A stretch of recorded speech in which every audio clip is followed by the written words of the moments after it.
warahmatullahi wabarakatuh. Perkenalkan, nama saya Raifa Terubah dan di samping kanan saya ada teman saya yaitu Riyati. Halo guys. Kami di sini di tugas mata kuliah penyiaran dengan mewawancarai salah satu narasumber kita yaitu dengan kakak senior kami yaitu Kak Angan Ahmad Ghani Profesi.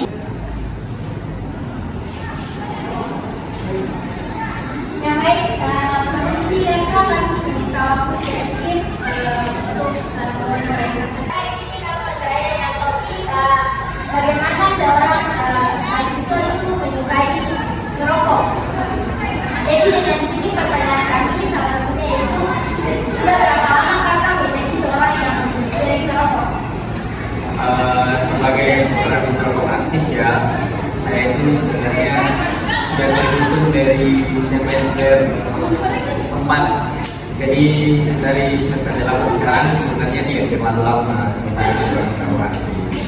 Cuman pada saat sekolah waktu itu pernah juga yang sempat merokok. Cuman tidak terlalu aktif. Rokoknya cuma kayak sekadar ya ikut-ikutan. Itu tidak termasuk dalam kategori perokok aktif.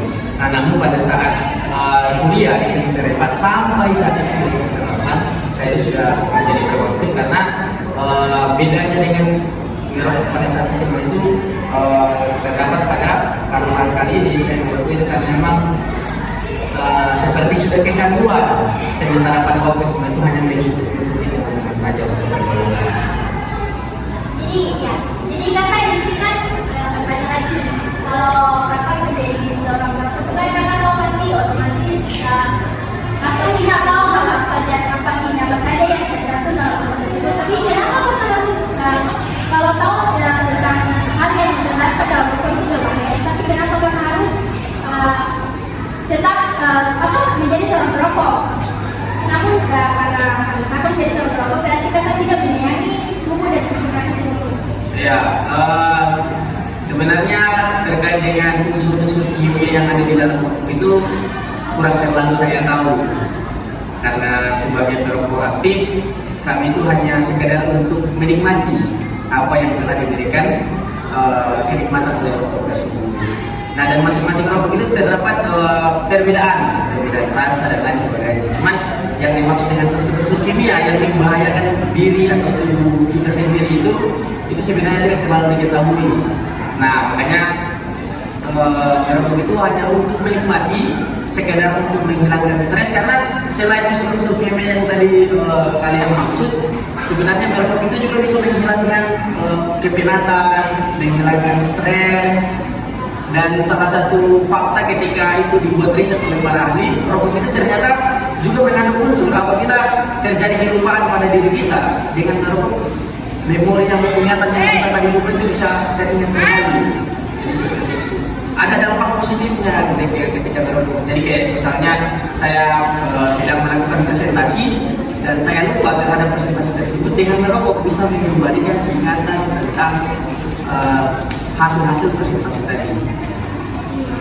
Tapi apa yang saya baca itu kalau seorang perokok bisa atau bisa kalau seorang perokok kita sebutnya ini yang dilanjutkan itu akan menjadi seorang atau bisa dikatakan sebagai bodoh lah, karena faktor dari zat kimia yang tadi mengandung pada dalam itu. Jadi menurut kakak apakah fakta itu benar atau bagaimana?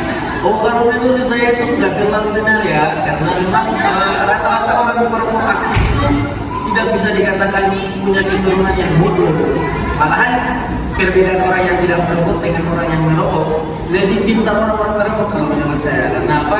Karena yang saya tadi bilang, ada unsur-unsur yang membangkitkan ingatan kita untuk mengingat kembali memori-memori terdahulu. Misalnya kita belajar tentang sesuatu ini, kemudian pada suatu saat kita lupa terhadap materi yang kita sudah belajar, dengan merokok kita bisa kembali mengingat materi tersebut. Jadi sebenarnya bukan ada kebodohan di dalam merokok, ada unsur-unsur. Maksudnya kalau saya ada unsur-unsur kimia yang mempengaruhi manusia sehingga menjadi bodoh, itu saya tidak terlalu percaya, karena ada riset yang mengatakan bahwa merokok itu bisa menjadi sebulan. Iya kakak, dan satu lagi nih, kan kalau kakak mengatakan seperti itu berarti kakak pernah mengalami hal tersebut. Ya, benar. Dan bukan cuma saya, tapi kebanyakan teman-teman perokok itu justru sama ketika merokok itu merasakan sesuatu yang bisa mengembalikan ingatan. Tapi Ya. saya pernah tadi sempat saya Ya. kan kalau perokok ini kan jadi kan terus ada Oh iya. ya. Ya, jadi terus ada di situ dia melakukan pemeriksaan terhadap sebuah mayat atau sudah mayat kan sudah meninggal, terus dilakukan otopsi itu pemeriksaan seluruh tubuh. Terdapat bahwa ada jantung yang menurut atau ada amputasi dan perokok pasif. Jadi ada jantung yang besar, hati yang besar, itu kan disebabkan oleh jantungnya yang lain. Jadi gimana walaupun ada di situ dikatakan bahwa walaupun yang ini disebabkan membuat rokok, tapi mereka melarang semua Orang yang beli untuk merokok. karena mereka tidak mau di mana masyarakat atau keluarga mereka menjadi tidak sehat karena faktor radiasi yang ada dalam.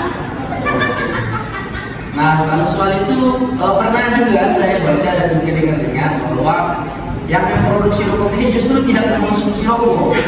Sementara orang-orang yang tidak memproduksi rokok justru yang paling aktif untuk mengonsumsi rokok. Nah, seperti yang tadi sudah disampaikan, sebenarnya ada bentuknya karena zat-zat yang terkandung di dalam rokok itu juga bisa mengakibatkan sehingga jantung, paru-paru itu bisa mengalami kerusakan. Ada potensi-potensi kerusakan yang nantinya terjadi pada jantung dan paru-paru kita. Bahkan di label rokok sendiri kan ada gambar yang jantung berlubang, paru-paru lubang. Itu karena diakibatkan oleh rokok. Cuman kembali lagi bahwa meskipun itu mempengaruhi kesehatan kita, tapi pada intinya rokok itu nikmat dan salah satu dampak positifnya adalah bisa membuat kembali serta kita bisa menghilangkan kepenatan dan stres-stres yang ada di pikiran kita. Jadi kakak kalau dalam satu hari itu timbang kakak besok berapa kalau tadi bungkus itu berapa? Nah, karena Terima kasih Kak atas waktu dan jawabannya. Baik, itu saja yang dapat kami wawancarai dari salah satu narasumber. Selanjutnya saya kembalikan ke reporter kedua yaitu Saudari Rahayu Fitrah.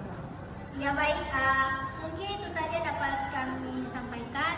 Yang tadi merupakan salah satu narasumber yang dimana merupakan seorang perokok yang aktif. Ya dimana di situ mungkin itu saja dapat kami sampaikan. Ya jangan lupa mengikuti liputan